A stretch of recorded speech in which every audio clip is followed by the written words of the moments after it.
All right. We are live with the MMA Mainstream Podcast, episode 120, virtual 51, in the overall scheme of MMA Fight Pass podcasts. I am James Gilliland.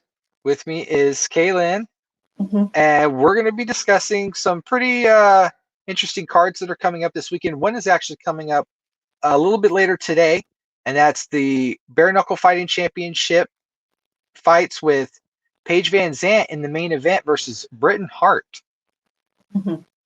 So, Kaelyn, tell me what you think about this upcoming fight. As far as Paige goes, I have no idea what she's gonna look like. Just based off her being in UFC, I'd say she was an okay fighter. So I don't know what her boxing skills are. Kind of forget it's boxing, not mixed martial arts. So I don't know. And if she's going against a boxer, I don't think she's gonna get it, but I guess we'll have to find out. I don't have very high hopes for her so far. Unfortunately, I don't either. I think it's going to be interesting to see her compete in this type of stage. But she's going against Britain Hart. Britain Hart does have previous experience in bare knuckle fighting. And so I think Britain Hart has the advantage in this fight. It's just that Paige Van Zant has the big name coming from the UFC. So that's where they put the rocket to her back and just let her go. Yeah. But yeah, but I think Britain Hart will take it.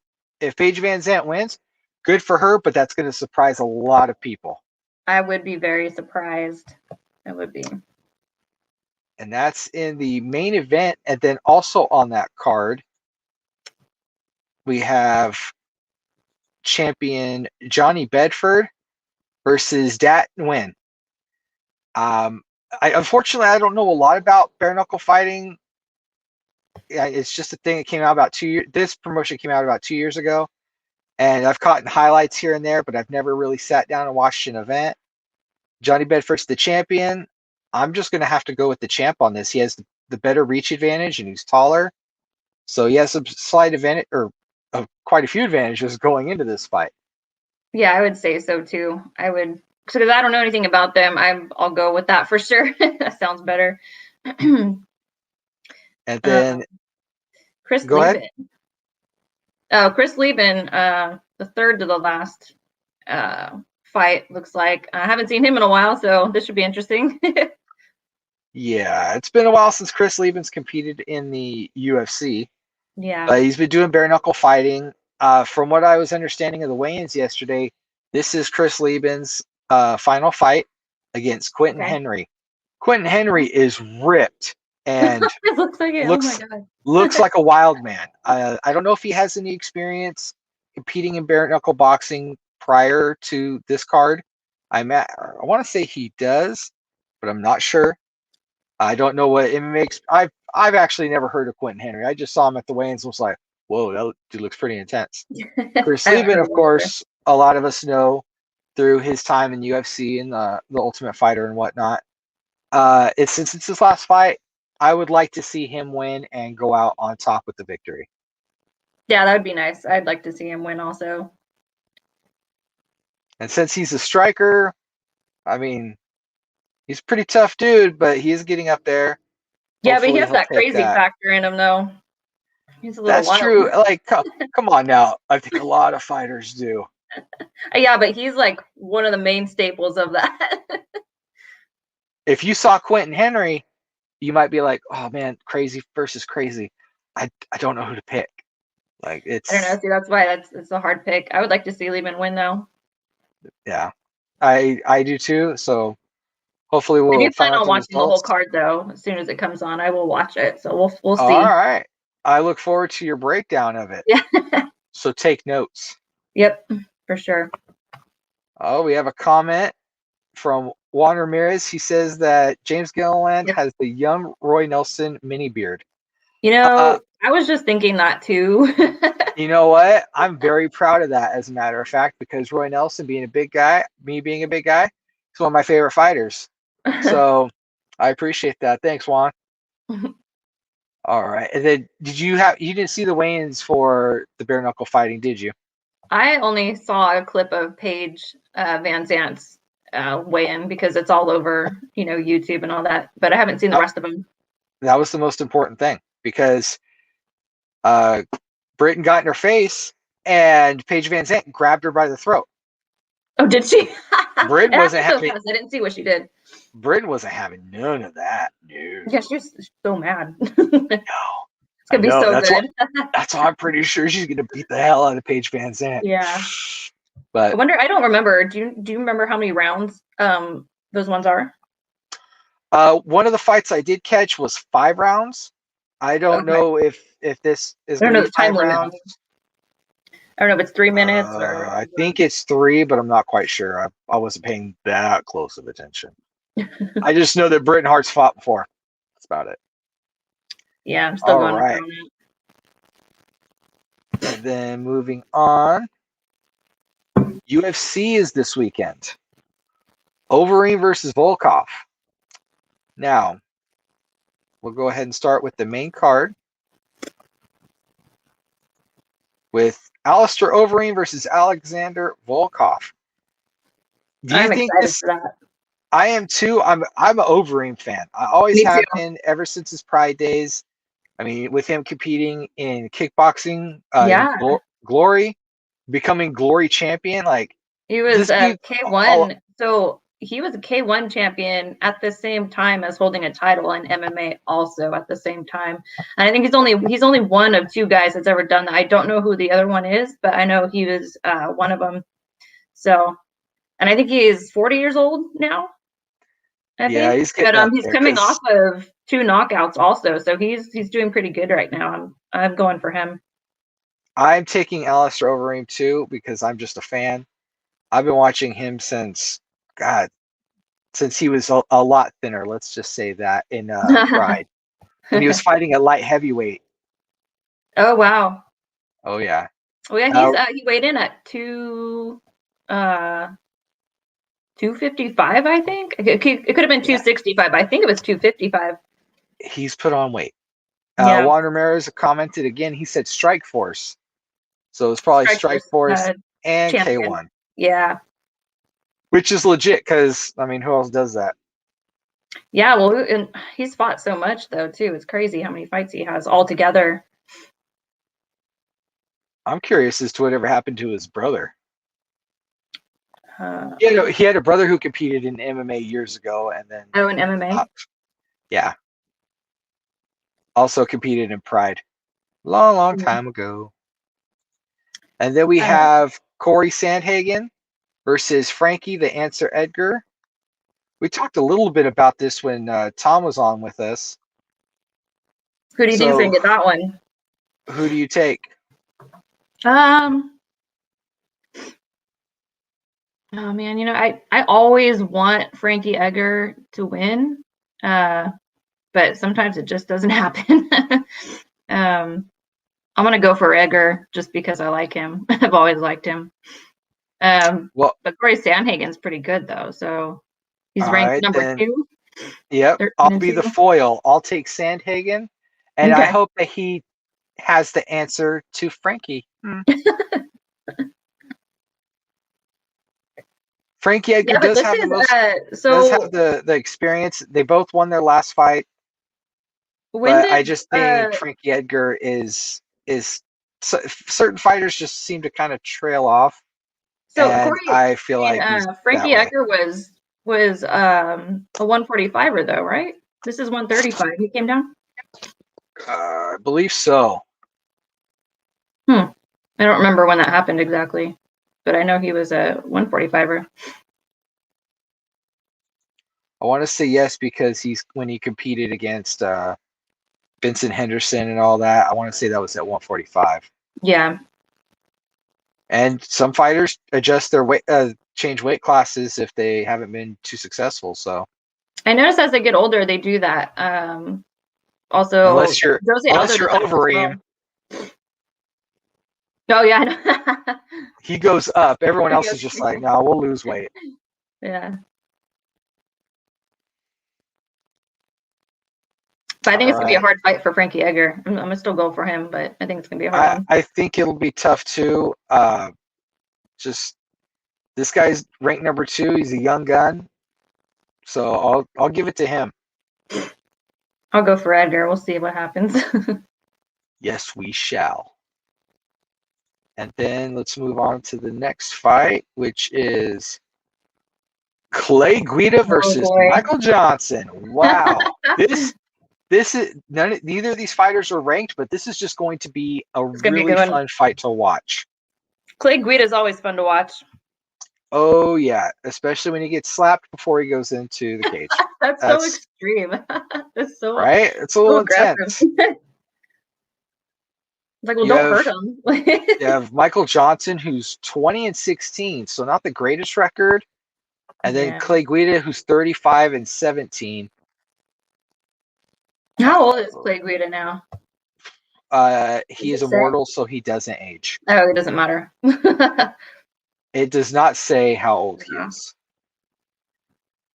Johnson has the reach and leg advantage and height advantage. But does he have the stamina that Clay Guida has? Because Clay Guida is... Well, Clay Guida doesn't even care whether he has it or not. He gets it out of somewhere. He pulls it out of nowhere. It never stops. That's a fact. Johnson does better on the feet, too, with significant strikes. 4.15 landed per minute compared to Guida, but Guida is better on the grappling side. Mm-hmm. Yeah, I think I'd say Clay Guida with ground and pound. You know what? I say Clay Guida by decision. Oh, decision? Okay. Yeah. I think he'll take Michael Johnson to the max. Now, I can see Michael Johnson getting tired before, so. Completely agree. All right. Now I'm going to butcher these names, so don't mind me. Alexander Pantoja versus Manel Cape. I don't know who that is. His name is Starboy. Alexander is ranked 5th. His nickname's the Cannibal. So that's a little intense for a nickname, almost like Vanderlei Silva's the Axe Murderer. So I'm going to go with the Cannibal, just because. I'll go with him, just based on him being number 5. So. Yeah, he is coming off a loss,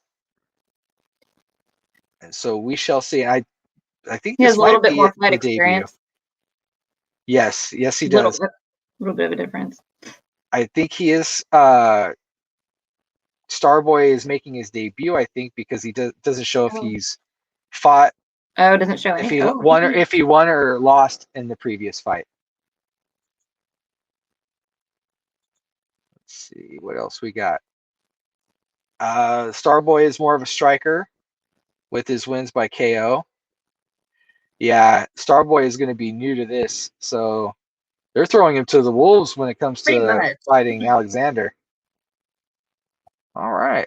That will be very, very interesting to see. Now we're moving on to Cody Stamen versus Askar. AK-47. That works for me. Another debuter, and then another fighter 13, coming off a loss. Still, that's pretty. It's pretty rough. It's a rough go. True, but he's in the rankings though. Yeah, but this guy, this guy's coming in at 11-1 for his debut. Not sure where he came from though. Fact, we have no idea who he's competed against at this time, without doing some due diligence. But AK-47, I feel like he might go in there and try to strike with him. We'll see. So that's good. This guy is Russian, actually. Just pulled it up right now. Same one. Might be somebody different. Well, because I could see a picture of Cody, I will take him in this bout. Yeah, I'm gonna go with Cody Stamen. Especially also because he's ranked. Yeah. And I have no idea about this other guy, so I'm gonna go with that too. Now, one thing that came out this week before the fights, before weigh-ins and what have you, was that local fighter, Marion Renault, tested positive for COVID. So Yeah. that pushed her bantamweight fight back until May. Well, that sucks. I was kind of looking forward to seeing that one because she hasn't fought in a while. Yeah, So I guess we'll see that fight another day. that's true. It should happen. It's just being pushed back. So hopefully she's, at home relaxing and recovers quick. I bet half these athletes that have it don't even know they have it. Yeah. You don't want to think so, but you never know. I have a feeling they don't find out until they actually get tested by the UFC to see if they have it. And it's like, oh shoot, I do have it. They didn't even know. She might get tested more. I'm not sure what the rules are like in Tulare County right now, because I believe that's where she lives, is in Tulare County. Oh. But I'm not sure what she's a teacher, so I don't know if they test her more often because they want to have kids. She's a school teacher? School teacher? Yeah. Oh, okay. All right. Back to the card, we have Diego Ferreira, who is ranked number 10, versus Benil Dariush. Dariush. Thank you. I'm excited for that one. He's good. I think I am too. Dariush is going to get this one. I know this guy's ranked number 10, but Dariush is pretty good, so I'm picking him. I pick him as well because he's from Iran. Like, all he does is just wave those heavy clubs. I don't know if you know who the Iron Sheik is, but for those who are watching at home and know who the Iron Sheik is and used to swing those heavy clubs, yep, that's a winner right there.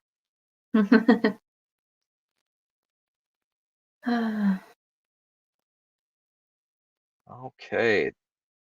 Although Diego does have some more significant strikes, but still going to go with the Iranian. Yeah, I'm definitely going for him. Should be a good fight. He's a pretty well-rounded fighter, so should be pretty good. All right, and we have looked at the main card of the UFC.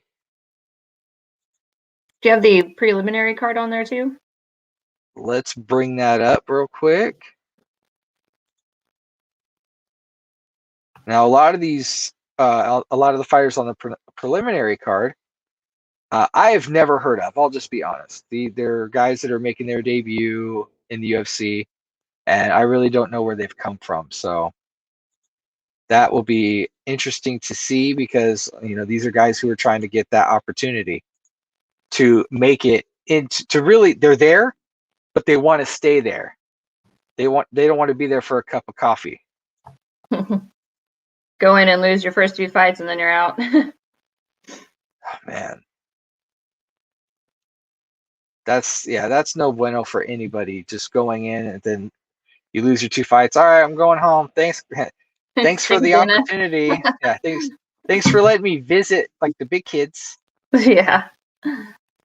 Okay, and now we're going to the preliminary card. And we have Mike Rodriguez versus Danilo Marquez. And please, if I'm butchering any of these names, please correct me because I don't want to sound like a jackass forever. Mike Rodriguez, I've seen him fight a couple times. Not bad, but I think he's new though. He's newer. Rodriguez has more experience than Marquez, just by 4 or 5 fights. His last fight, Rodriguez's last fight was a loss. Marquez is coming off a win. Ooh, Rodriguez has a pretty good reach advantage. Reach, not leg reach, but reach. Rodriguez is a huge fan of knockouts, whereas it's pretty even for Marquez. Yep, Marquez is making his debut. Yeah, I'll go with Rodriguez with that one. You go with Rodriguez? You know what? I'll take the chance because you have Marquez coming off the win. Hopefully he can maintain that confidence going in. So I'll go ahead and give it to Marquez. Going to be competing at light heavyweight. All right. Let's see now. Devonte Smith versus Justin James. I saw Justin James fight on the last one that he did. I don't remember. It was a while ago. His Don't nickname's the remember Guitar Hero. Oh. I really don't know how I feel about that. Like, so you're not good in the cage, but you're good at playing a video game. Whereas Devonte Smith's nickname is King Cage. I think Devonte Smith came from the Contender series, I think. I could be wrong, but I'm pretty sure that's where he came from. Both are fans of striking, but Smith has likes to do it a lot more and win by it. Whereas Justin James, only 50%, but yet his subs are higher at 31, and he's gone to decision. Whereas from the looks of it, Devonte Smith has not won by decision, so I don't know if he's had any fights go to decision.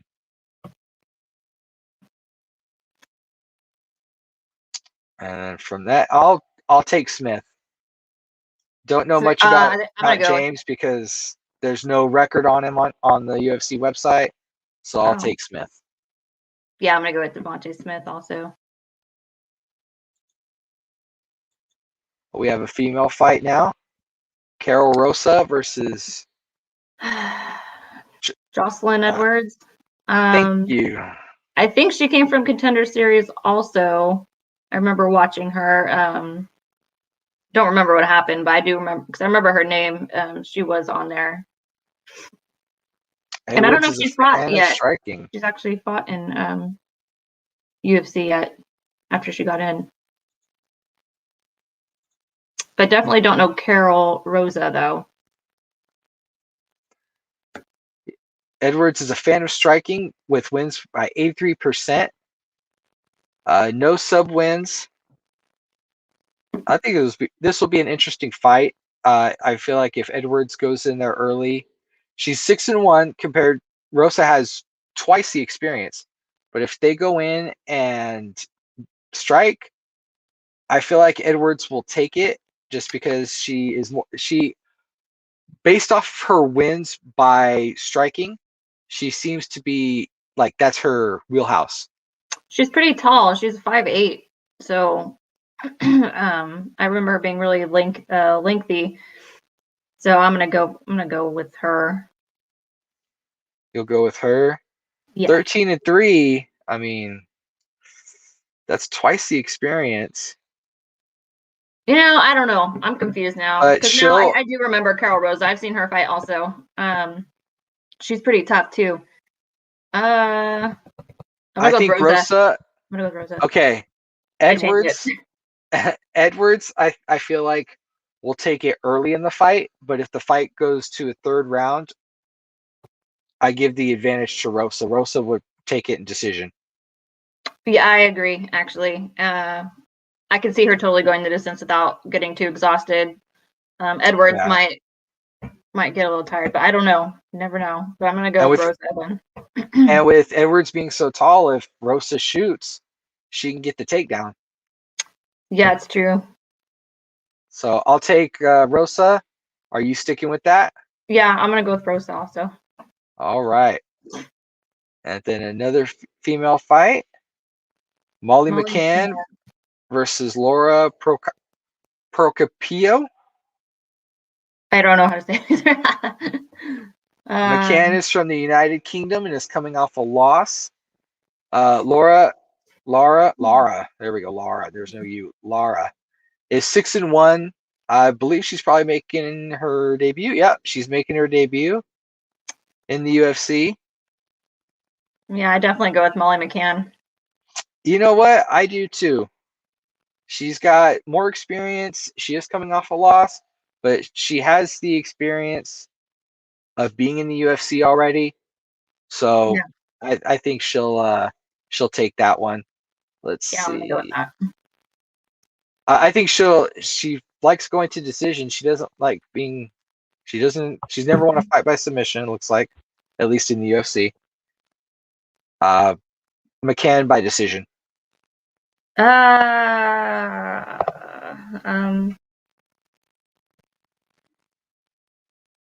I want to say TKO.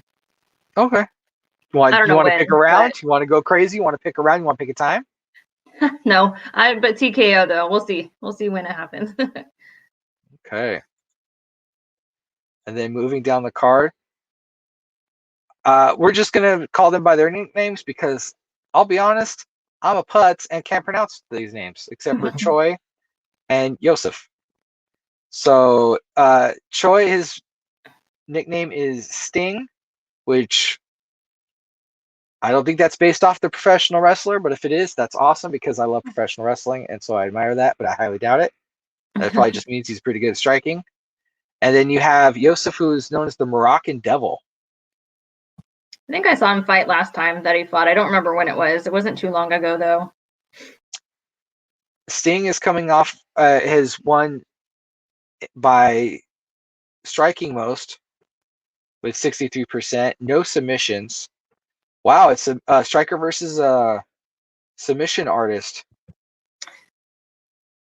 Then the Moroccan Devil has fought in UFC since he has significant strikes and he has all these stuff on the counters. What is your pick? I'm gonna go with the Moroccan Devil.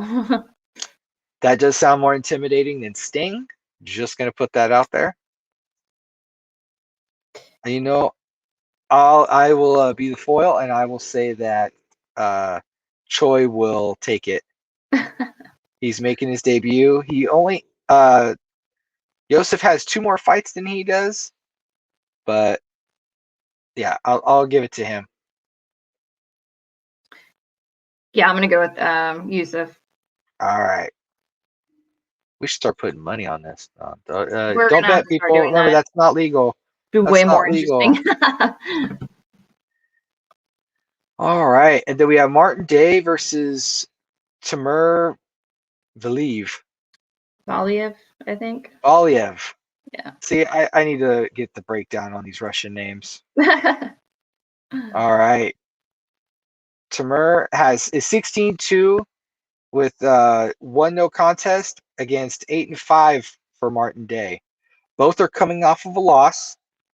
There's a height advantage for Martin Day, which also leads to reach and leg reach advantage as well.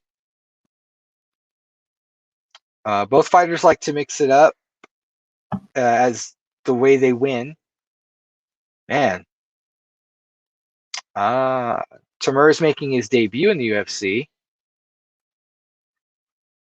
All right. So, Kaelyn, what do you think about both of these fighters? Well, I'm gonna go with Valiev just based off of experience. That's all I know about this one. I don't know anything about Martin Day.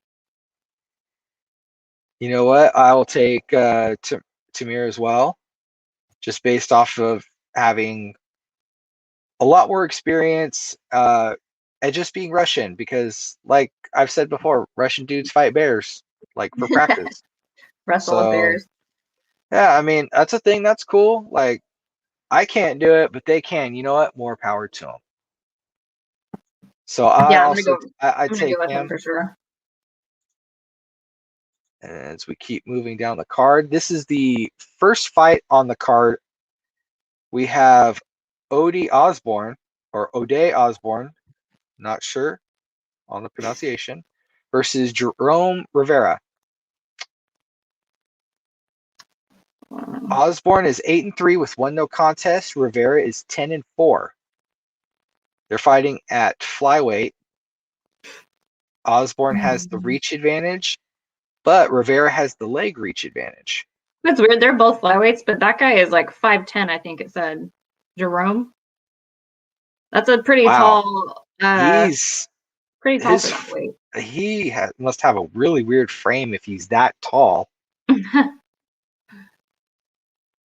Like he must be like a beanpole. All right. Well, let's see. We have Osborne with 38%, wins by 38%. He has more sub wins at 50%. and his decision winnings are at 13%. Rivera goes the distance more often with 30, but his subs are higher by 10%, and he's only at 10% on striking. So Osborne is more mixed, I'd say. He's more well-rounded. I'll go ahead and give it to Osborne. I was going to pick him also. You pick him as well? Yeah. I feel like this fight, because they're flyweights, and no offense to the flyweights out there, we love all fighters, but I feel like this fight is not going to go the distance. It's going to go the distance. They usually do.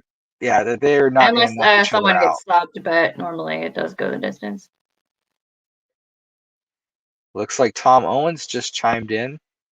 Hola, amigos. Hope you guys are all good. Tom, we are all good. Hopefully you're all good, because you just you're recovering from knee surgery because you're old. I have your walker and the tennis balls that we need to put on the bottom of it in the car. Oh, yes. I'll bring that to you. I picked that up at a thrift Those store. on back order. Oh man. And also locally we have the Valley Fight Series coming up. I know, Kaelyn, you're not really a jiu-jitsu person. You're more of a striker. But we have Valley Fight Series coming up in 2 weeks on the 21st of Sunday. It's taking place at Halo Jiu-Jitsu. And we plan on streaming it so everybody can watch it, because, I mean, there's not going to be an audience. All we're really going to have there are the competitors and maybe a coach, and then a few production people, so that way we can shoot it and stream it out on, I want to say StreamYard. We'll put that, as we get more information going, we'll put it out there on the Facebook page and what have you. Let's see. The venue did change. It was La Quinta, but now we're doing it at Halo Jiu-Jitsu. I believe when I was talking to Archie that the weigh-ins will also be at Halo Jiu-Jitsu. So if you guys don't know where that is, you can contact Archie. You can contact any of us, and we'll let you know where it's at. Or you can Google search it. I mean, it's a really effective tool. When people ask me about stuff, I'm like, hey, did you ever hear about that one time that you can Google it? Yeah, it's crazy. How about all? Kaelyn, one of the things that I was trying to talk to, like, kind of thinking of picking Archie's brain about, was doing a striking version of the Underground Fight Series, like going back just like a smoker. Like a smoker? Yeah. I don't know how that would go, because I think they got rid of smokers because they weren't regulated, and now a lot of the amateur events go through the IKF. So I mean, technically they're probably not allowed, but I mean, you can arrange it. I don't know. I just don't know how that would go, or if that would be possible just due to that. I know that they were cracking down on fights being sanctioned, even if they're in your gym. So I don't know. I know there used to be a lot of smokers around, but it's been a while, so I'm not sure what the rules are for that anymore. So there is a sanctioning body for that, though? Yeah, well, the IKF, and I'm not sure how the other ones went. I feel like they just invited a bunch of people to a gym and they fought. But, it doesn't count on record or anything, but it's a good experience. They do that a lot in Richmond and Sacramento area. When I first started getting into the MMA game and doing jiu-jitsu and being around a lot of fighters and what have you, and when they would have smokers, they would have them just in a gym. It's like, all right, we're going to have so-and-so go fight so-and-so. Oh, yeah, okay. And they used to do them in the smallest gyms too. Yes. Where like the ring took up most of the room. The people just had to like cram in there to watch, all the parents and whoever. To my knowledge, some of the smokers happened at a kung fu school here in town. Oh, really? Yeah, and they had a ring. So okay, I think I know which one you're talking about. can't say it because we don't want them to get in trouble. Yeah. No, I'm pretty sure the school's still around, but I haven't heard of a smoker happening in quite some time. I have heard about kickboxing events going on, but nothing like around a here, smoker. there's not a lot, but when you go up north towards like There's Rockland, they do more of those things there. But they have more people out there too. The gyms are bigger too. Gotcha. All right, are you gonna catch bare knuckle fighting today? Are you planning on watching that? Yeah, I should be coming on at 6:00, I think. So I'm gonna check it out. All right, I look forward to your breakdown. Mm-hmm. Maybe we talk about the fights next week, and you can tell us your thoughts. I really look forward to that because I'll find out. Interesting. I haven't watched the whole thing, highlights. so we'll see. I just remember last time I watched. I think I just caught the main event of the last card that they had. It looked kind of cringy, like just the way they did everything. Like I'm used to watching, UFC or Bellator, and everything's, it's pretty professional for the most part.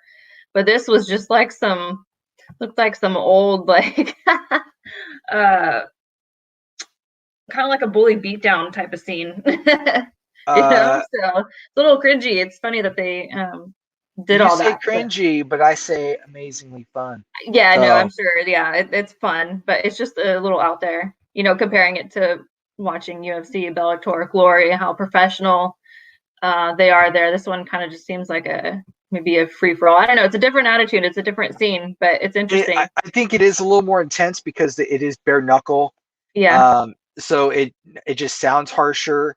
It looks harsher because when you see a person get floored by someone with bare knuckles, like, whoa, that's a little intense. Yeah. So I completely get that, but even just the production around it was kind of funny. I don't know. Like it wasn't. Well, you look at Bellator and you look at the UFC, and they're well polished. Yes. Yeah. And I could see that bare knuckle, like, it still needs to evolve maybe one day. Yeah, that's it. They haven't quite hit their stride when it comes to production value, but they will get there, especially because they're still a growing company. They've only been around for like 2 years. But this fight card is a pay-per-view, and it's like $40 I saw on the website.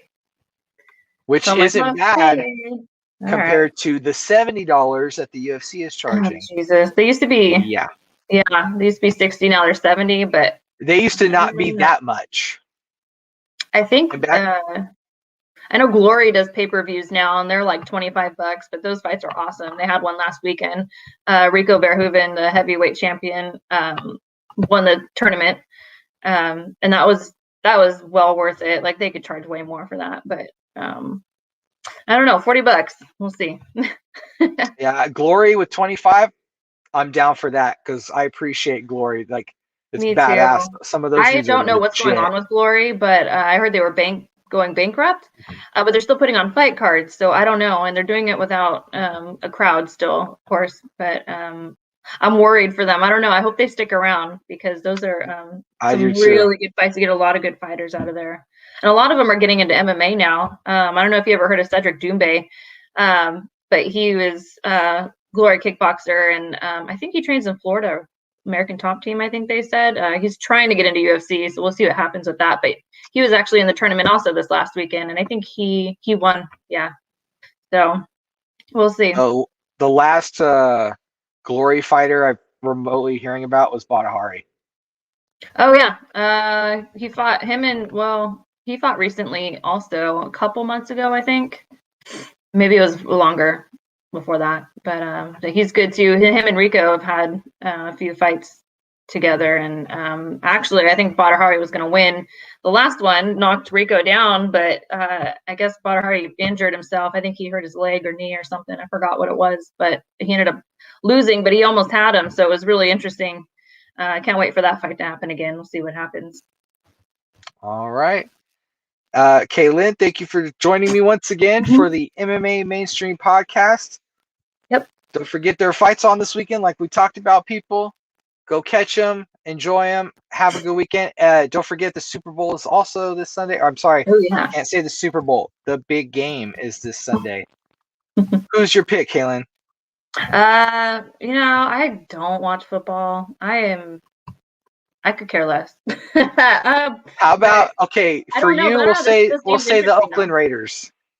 I don't know. I think maybe. I don't know. This one's a hard one. Maybe the Bucks. I guess. I don't know. I'll just say the Bucks because I'll be honest, folks. I'm a Niner fan, and the Chiefs beat my 49ers in a Super Bowl, so they can go F themselves. I'm taking the Bucks. Yeah. I could care less who wins it, but I guess I'll just predict the Bucks. I don't know. I don't know score. And because of that means we're gonna lose because the sports gods, the football gods, don't like us like that. All right, ladies and gentlemen, thank you for joining us for another episode, and we will see you guys next time.